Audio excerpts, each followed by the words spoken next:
Alright, so listen, I honestly wasn't sure if I wanted to make this video because, the eShop just closed and yeah, everyone's been making videos on it. But there is something semi-related to that that's been on my mind I figured would be good to rant about.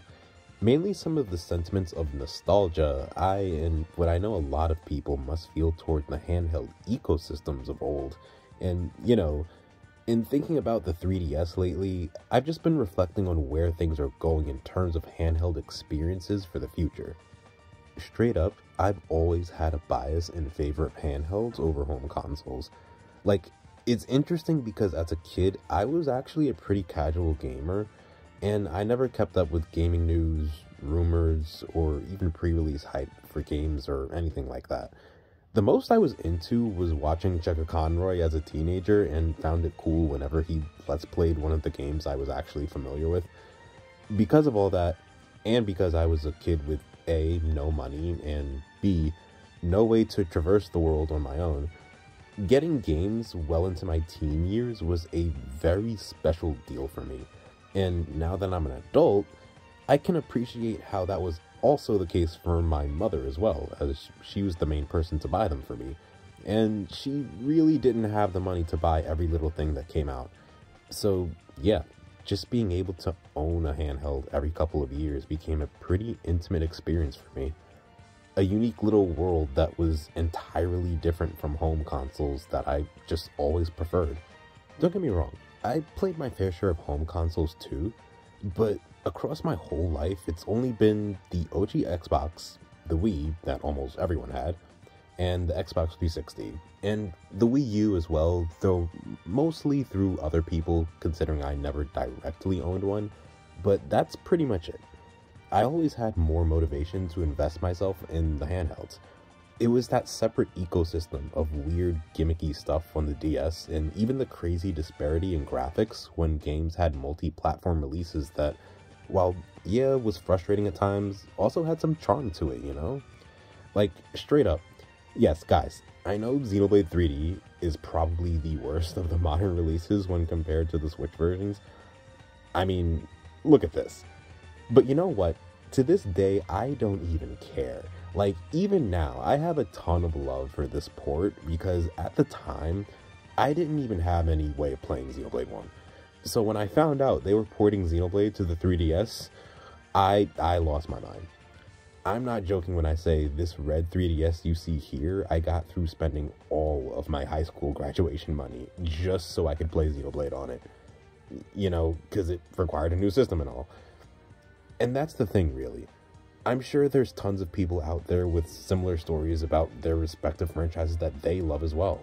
So much of what these little gadgets brought felt like such a personal experience that brought people together. Like, I'm well aware that they varied in financial success, but generally across the years, these things were culturally defining devices. But the thing is, like all things that define culture, they had a finite tenure of relevancy. It's interesting because I pretty much stopped playing video games for a while shortly after starting college, which was also the prelude to the Switch coming out during the year of 2016 or so. To put it simply, I just didn't have the time for it anymore. So I was really out of the loop for gaming related stuff, and by the time the Switch did come along in 2017, honestly, I was kind of indifferent to it. Like, I remember looking into it and seeing what this new philosophy was for hybrid gaming, integrating the whole experience of a home console with the convenience of a handheld, except I never really viewed it as a handheld. At least at the time right when it came out, mind you. The form factors seemed too big to really feel like a pocket device, and while the Joy-Cons looked interesting, I honestly thought it was just another kind of Wii U.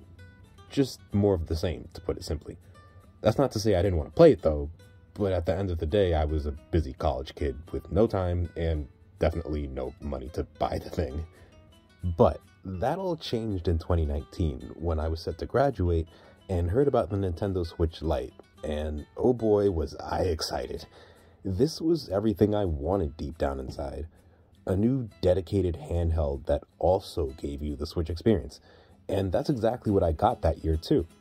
Shout out to my mother, who went through hell to get this special edition version in time for Christmas, by the way. Like, I love the thing. and I have ever since the day I got it. At the same time, however, the more I played, the more I realized that despite being a handheld, this was an ecosystem that was fully integrated into one. Gone are the days when games had those dual releases with quirky differences. The Switch is the garden to play in now, and with the exception of minor tech differences like resolution and battery life, you're generally going to get the same experience across every kind of Switch hardware out there. And, after 6 years of the Switch era and over 3 with the Switch Lite personally, I really do believe that the philosophy behind the hybrid model is truly revolutionary. Like, this is also culture defining. But strangely enough, it's also a double-edged sword for how it moves the handheld space forward. See, since the DS era was phased out, it's literally only been the Lite that's been released as a dedicated handheld because, like we already know, there's no real reason for separate ecosystems at this point in modern day 2023. And despite the genius behind a unified one, I think I've started to miss the benefits of having them be separate. Like, on one hand, okay, if I put my nostalgia aside, so much of what we have today in the way of hardware and software with games is objectively better than a lot of things from yesteryear. I've seen people make the point that the Switch home screen, for instance, is so empty because it lets you load up stuff faster, which is totally fine. I completely get that. But I still miss some of the aesthetic, the charm, the quirkiness that used to be there. The feeling that handhelds were their own little world. Believe me when I say I'm not trying to come off as one of these people who say that, Nintendo sucks now, or, that they've fallen off or whatever. Because, trust me, I don't feel that way. But it's probably because there's a limit to my nostalgia I'm aware of that results in those feelings. See, I know a lot of people can empathize with tapping into the games from earlier parts of our lives, and I think we all have some caution of viewing the past through rose-tinted glasses. But I still wonder why we do so to begin with, Why do so many of us long to feel the magic from days long past? Especially when so many of us adults probably have the greatest freedom to indulge in gaming when compared to our younger selves. I mean, I work a full-time job now and can more or less afford any game that I want, whenever I want. But it still feels different, despite all the cool stuff that's being put out in the world today. Ultimately, I think it's accepting and embracing that different as it stands in the present that keeps me from being obsessed with my nostalgia. Something I think a lot of us forget is that, all of this technology is super young in the grand scheme of things.